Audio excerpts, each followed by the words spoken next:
हर हर महादेव। देवाधिदेव महादेव के चरणों में प्रणाम। माँ पार्वती के चरणों में प्रणाम। कार्तिकेय सहित गणेश भगवान के चरणों में प्रणाम। प्रिय भक्तों, जो लोग कहते हैं ना पैसा लगे ना खर्चा, रोज करो शिव चर्चा, आप सभी भक्तों का बड़ा भाग्य जो आज आपको शिव चर्चा की एक सच्ची कहानी सुनने का सौभाग्य प्राप्त हुआ। प्रिय भक्तों, आज मैं एक ऐसी शिव चर्चा की कथा सुनाने जा रही हूँ जिसे सुनकर और भोलेनाथ के इन 3 सूत्रों को अपनाकर आप भाव विभोर हो जाएंगे।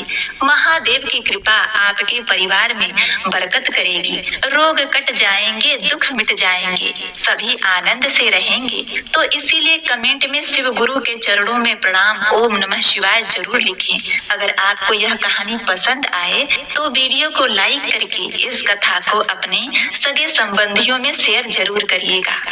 किसी गांव में एक बुढ़िया माई रहा करती थी। वह बिल्कुल अकेली थी, उसके साथ कोई नहीं था, ना बेटा ना बहू, उसका कोई नहीं था। वह बुढ़िया माँ बहुत ही कंजूस थी। उसकी कंजूसी के चर्चे दूर दूर तक थे, परंतु उसमें एक अच्छाई भी थी।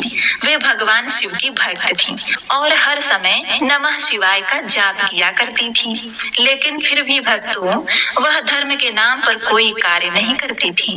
शिव चर्चा होती तो शिव चर्चा सुनने नहीं जाती और कभी भी अपने घर पर शिव चर्चा नहीं करवाती। 5 रुपए का प्रसाद भी खरीदने में उसको परेशानी होती थी। वह इतनी कंजूस थी कि उसके दरवाजे पर कोई भी आए, साधु संत चाहे भिखारी चाहे भूखे प्यासे लोग, वह किसी को कुछ भी नहीं देती थी। वह बिल्कुल भी दान पुण्य नहीं करती थी। गांव वाले बुढ़िया माई से कहते हैं कि ए अम्मा, तुम इस धन का क्या करोगी? तुम्हारे आगे पीछे कोई नहीं है, फिर भी तुम किसी को कुछ नहीं देती। तुम इतनी कंजूसी क्यों करती हो? तुम कभी दान पुण्य नहीं करती। कम से कम जीवन में एक बार शिव चर्चा करा लो, नहीं तो तुम्हें मरने के बाद नरक मिलेगा।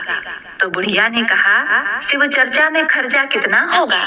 तो सबने कहा, माई, चर्चा में कुछ भी खर्चा नहीं होता, बस 10-5 रुपए का प्रसाद, धूप दीप, बस। इतना सुनकर बुढ़िया ने कहा, अरे अरे नहीं, इतने लोग चर्चा सुनने आएंगे, मेरी तो बहुत खर्चा हो जाएगा। मैं शिव चर्चा करने जाऊं या न जाऊं, लेकिन मैं भोले का नाम लेती हूँ, मैं नरक में नहीं जाऊंगी, मैं तो शिवलोक में जाऊंगी।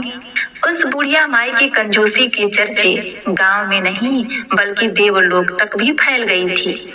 शिवलोक में भगवान शिव सोचते हैं कि ऐसा कैसे हो सकता है? यह बूढ़ी माँ मेरी सच्ची भक्त है, यह इतनी कंजूस कैसे हो सकती है? भला कोई शिव चर्चा सुनने क्यों नहीं जाएगा? यह सोचती है कि चर्चा सुनने जाऊंगी तो 2-4 रुपए खर्च होंगे। एक बार भगवान शिव जी ने सोचा, क्यों ना देखा जाए कि यह बूढ़ी माँ कितनी कंजूस है। फिर भगवान शिव एक साधु बाबा का रूप धारण कर उस बूढ़ी माई के यहाँ गए। उन्होंने बूढ़ी माई से भिक्षा मांगी तो बूढ़ी माई ने अंदर से कहा कि बाबा जाओ जाओ, मुझे काम है, थोड़ी देर में आना।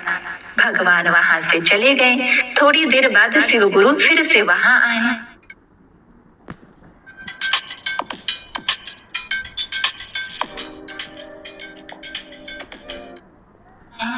तो बूढ़ी माई ने फिर बहाना बना दिया और कहा, हे प्रभु, आप शाम को आना।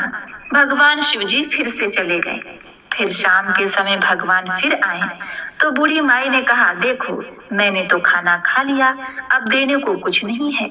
भगवान शिव चले गए। फिर भगवान अगले दिन सुबह फिर आए तो बुढ़िया माँ को गुस्सा आ गया। उसने कहा, तुम फिर से आ गए? तुम्हें समझ में नहीं आता कि मैं बार बार तुम्हें लौटा रही हूँ? तुम नहीं जानते मैं तुम्हें कुछ देना नहीं चाहती, मेरे पास तुम्हें देने के लिए कुछ भी नहीं है। अरे जाओ जाओ यहाँ से। भगवान शिव मुस्कुराए, सोचने लगे, सच में यह बुढ़िया तो बहुत ही कंजूस है। फिर भगवान शिव जी वहाँ से लौट गए। धीरे धीरे समय बीतता है और बूढ़ी माँ की मृत्यु का समय निकट आ जाता है। वह भगवान शिव का नाम जपती रही। फिर उसकी मृत्यु हो जाती है तो यम के दूत उसे ले जाने आते हैं। बूढ़ी माँ उससे कहती है, देखो भाई, मैं तुम्हारे साथ नहीं जाऊंगी, मैं तो शिवलोक जाऊंगी। मुझे तो शिवधाम जाना है, मुझे शिवदूत लेने आएंगे। मैंने हमेशा शिव जी का नाम जपा है, लेकिन यमदूत उसकी एक नहीं सुनते और उसे खींच कर यमलोक ले जाते हैं। रास्ते में बूढ़ी माँ कहती है, तुम लोग मुझे नरक में ले ही जा रहे हो तो ठीक है, लेकिन एक बार मुझे शिवलोक ले चलो, मुझे भगवान शिव के दर्शन करने हैं। बूढ़ी माँ के बार बार आग्रह करने पर यमदूत बूढ़ी माँ को शिवलोक ले जाते हैं। बूढ़ी माँ शिवलोक जाकर भगवान शिव से कहती हैं, हे भोलेनाथ, मैं तो हमेशा आपका नाम जप किया करती थी, फिर भी यह लोग मुझे नर्क ले जा रहे हैं। भगवान शिव जी ने कहा, तुम्हें नर्क में ही जाना पड़ेगा। तब बूढ़ी माँ ने कहा, लेकिन भगवान, मैं हमेशा आपकी पूजा करती हूँ और आपके नाम का जाप करती हूँ, फिर भी मुझे नरक में क्यों जाना पड़ेगा? तब भगवान शिव जी ने कहा, अच्छा, तुमने कभी शिव चर्चा कराया है या फिर कभी तुमने शिव चर्चा किया है या फिर तुम कभी शिव चर्चा सुनने गई हो? तुम मेरा हमेशा नाम जपा करती हो, लेकिन तुमने कभी कोई धर्म का काम नहीं किया, ना ही किसी को दान दिया है, ना ही कभी भूखे को खाना खिलाया है। तुमने कभी किसी को कुछ नहीं दिया, तुम्हारे आगे पीछे कोई नहीं था, फिर भी तुम सारा जीवन धन संचित करने में लगी रही। अरे, शिव चर्चा कराकर भक्तों को बुलाकर उन्हें प्रसाद बांट दोगी तो क्या होगा? तुम पुण्य की भागी ही बनोगी। लेकिन तुमने ऐसा नहीं किया, तुमने बिल्कुल भी दान पुण्य नहीं किया, इसीलिए तुम्हें नरक में ही जाना पड़ेगा। तो बुढ़िया माई कहती है, हाँ, मुझसे गलती तो हो गई, भगवान मुझे कुछ दिन का समय दे दो। तब भगवान शिव जी ने उसे 7 दिन का समय दिया। 7 दिन के लिए बुढ़िया माँ फिर से धरती पर आ गई और फिर वह जिंदा हो गई। यह तो बुढ़िया माई के शिव नाम जप करने का फल ही था कि वह मरकर 7 दिन के लिए फिर से जिंदा हो गई।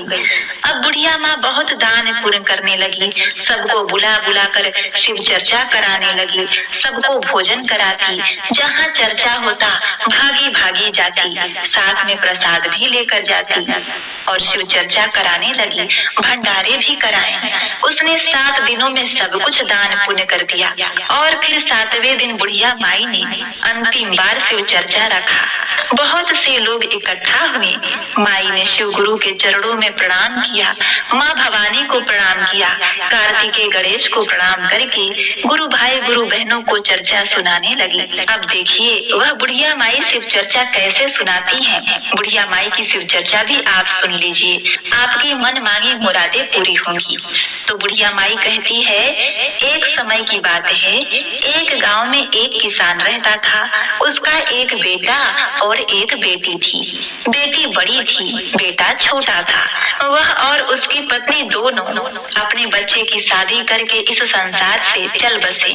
बेटी की शादी बहुत अमीर घर में हुई थी, उसके पास बहुत धन था, धन की कोई कमी नहीं थी। बेटा बेचारा बहुत गरीब था, वह दिन भर खेतों में काम करता, फिर भी घर का खर्च पूरा नहीं होता तो अलग अलग तरीके से मजदूरी करता। उसके पास कोई धन संपत्ति नहीं थी, प्रतिदिन कमाता और अपने परिवार का पालन पोषण करता था। जिस दिन उसे कोई काम नहीं मिलता, उस दिन उसके पास खाने के लिए कुछ भी नहीं होता। जिस दिन मेहनत मजदूरी करता था, उसी दिन घर में चूल्हा जलता था, नहीं तो घर में चूल्हा नहीं जलता था। उसकी पत्नी भगवान शिव जी की भक्त थी, जहाँ भी चर्चा होता शिव चर्चा सुनने के लिए जाया करती थी। प्रतिदिन भोलेनाथ के मंदिर में जाकर वहाँ पहले मंदिर की सफाई करती, भोलेनाथ की पूजा करती और भोर में उठकर ही भगवान शिव के 3 सूत्रों का जाप करती, अपना काम किया करती थी।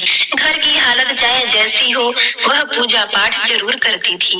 इसीलिए गरीब होते हुए भी उसके बच्चे संस्कारी थे और वह थोड़े में ही गुजारा करके अपने पति के साथ बड़ी सुखी से रहती थी। उसके पति की बहन थी, अपने अमीर होने के कारण वह बहुत घमंडी थी। बहन भाई की गरीबी के कारण उसके साथ रिश्ता रखने में भी शर्मिंदगी महसूस होती थी। उसे लगता था मेरा भाई मेरे बराबर नहीं है वह अपने भाई और उसके परिवार से मिलना भी पसंद नहीं करती थी। एक बार बहन की ननद की शादी थी। उसने अपने सभी रिश्तेदार को शादी के लिए न्योता दिया, लेकिन अपने भाई की गरीबी के कारण उसको न्योता नहीं दिया। अपने भाई को शादी में नहीं बुलाया। भाई को इस शादी के बारे में किसी और से पता चला तो उसे अच्छा नहीं लगा, परंतु उसने अपने पत्नी से झूठ बोल दिया कि मेरे बहन की ननद की शादी है, मुझे उसमें जाना है। तब उसकी पत्नी ने कहा, तुम्हारी बहन ने तो बुलावा भेजा ही नहीं और ना ही कोई न्योता आया है। हमें न्योता नहीं आया है तो हमें उसके घर नहीं जाना चाहिए। तो उसके पति ने कहा, नहीं नहीं, मेरी बहन ने न्योता भेजा है, इसलिए मुझे वहां जाना चाहिए। इस तरह अपनी पत्नी से झूठ बोलकर वह अपने क्षमता अनुसार उससे जो भी संभव हो सका कपड़े और उपहार लेकर अपनी बहन के ससुराल के लिए चल पड़ा। जब अपनी बहन के ससुराल पहुंचा तो उस पर किसी की नजर नहीं गई, परंतु जो उसकी अमीर और घमंडी बहन थी उसने उसे खिड़की से देख लिया। उसका भाई आया है, लेकिन वह उसे देखकर पीछे हो गई और सोचने लगी, मैंने तो भाई को शादी में बुलाया ही नहीं, फिर भी आ गया। उसे अपने भाई को अपने घर में देखकर अच्छा नहीं लगा। तब उसकी देवरानी ने उसके भाई को देख लिया और दौड़ी दौड़ी अपनी जेठानी के पास गई और उससे कहने लगी, दीदी दीदी, तुम्हारे भैया आए हैं। तब वह देवरानी से कहने लगी, द्वार पर मेरे जेठ ससुर बैठे हैं, इसलिए मैं जा नहीं सकती, मुझे उनसे शर्म लगती है। तुम मुझे यह बताओ कि मेरे भाई का भेष कैसा है, वह क्या लेकर आया है। तब उसकी देवरानी कहने लगी, दीदी, तुम्हारे भाई ने तो बहुत ही मैले कपड़े पहने हुए हैं, जो जगह जगह से घिसे हुए हैं। उसके हाथ में एक थैला भी है जिसमें उसने कुछ रखा हुआ है। उसकी बहन ने कहा, तुम जाओ और मेरे भाई को पीछे के दरवाजे से घर के अंदर भेज दो। उसकी देवरानी गई और उसके भाई को पीछे के दरवाजे से भेज दिया। भाई आते हुए रास्ते में सोच रहा था कि बहुत दिनों के बाद बहन से मिलने आया था तो बहन मुझसे मिलकर बहुत खुश होगी, लेकिन पैसे के घमंड में अंधी बहन ने भाई की भावनाओं को नहीं समझा। भाई के अंदर आने पर उसने भाई को